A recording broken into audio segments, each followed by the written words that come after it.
Want to score over 850 in your MedSurg Hesi? Then let's get started. Today we'll be answering 10 questions based on GI disorders. Question 1.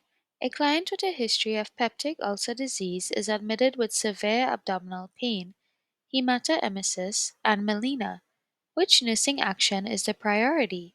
Administering an antacid, assessing vital signs and initiating IV access, offering a clear liquid diet, requesting an upper endoscopy. Pause the video and select your answer. The correct answer is B, assessing vital signs and initiating IV access. In a client with severe abdominal pain, hematemesis, and melena, the priority nursing action is to assess vital signs and initiate IV access to ensure hemodynamic stability.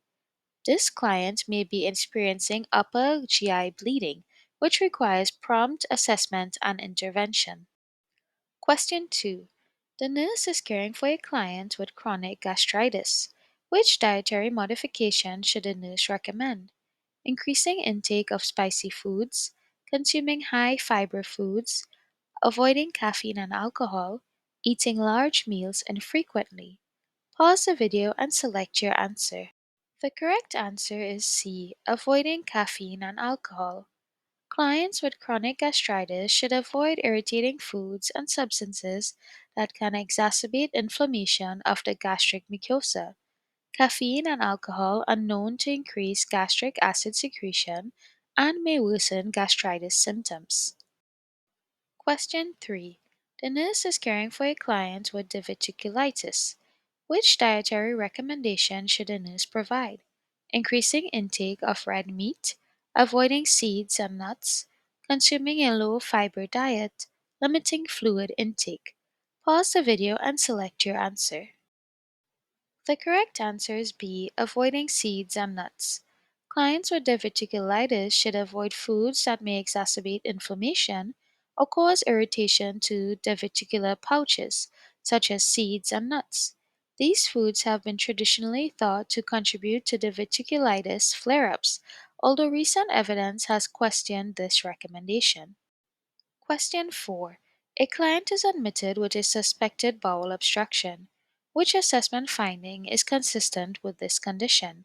Abdominal distension with hyperactive bowel sounds, absent bowel sounds and diarrhea, flank pain and hematuria, constipation and fecal impaction. Pause the video and select your answer. The correct answer is A, abdominal distension with hyperactive bowel sounds. Abdominal distension with hyperactive bowel sounds is characteristic of bowel obstruction. Bowel sounds may initially be hyperactive due to increased peristalsis above the obstruction, but they eventually diminish as the obstruction persists. Question 5. The nurse is caring for a client with cirrhosis.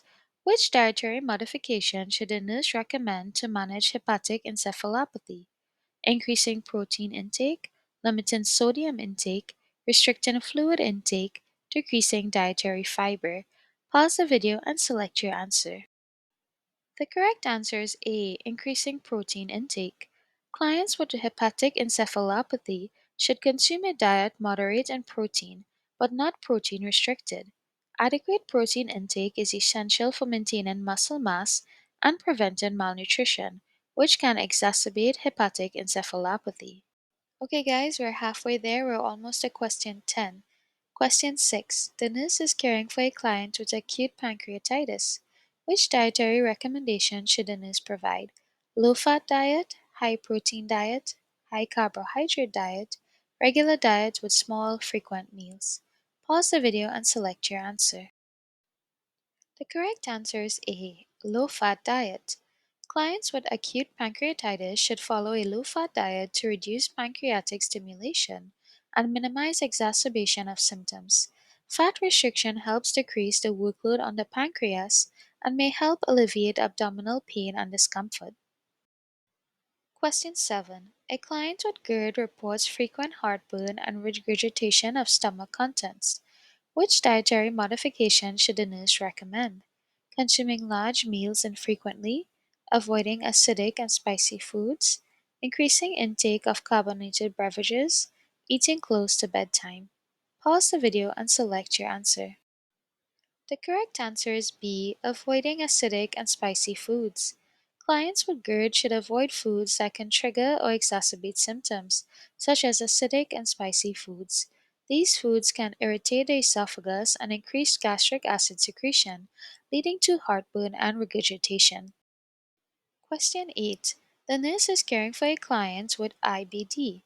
Which dietary modification should the nurse recommend during an acute flare up?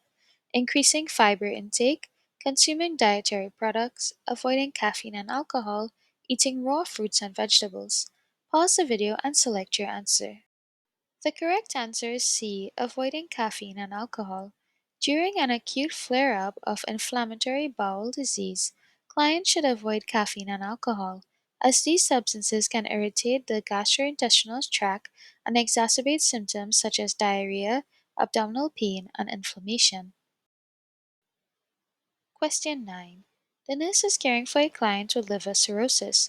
What dietary modification should the nurse recommend to manage ascites?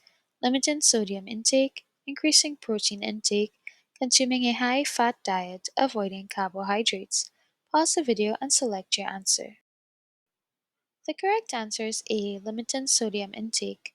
Clients with liver cirrhosis and ascites should follow a low sodium diet to reduce fluid retention and minimize the accumulation of acidic fluid in the abdomen.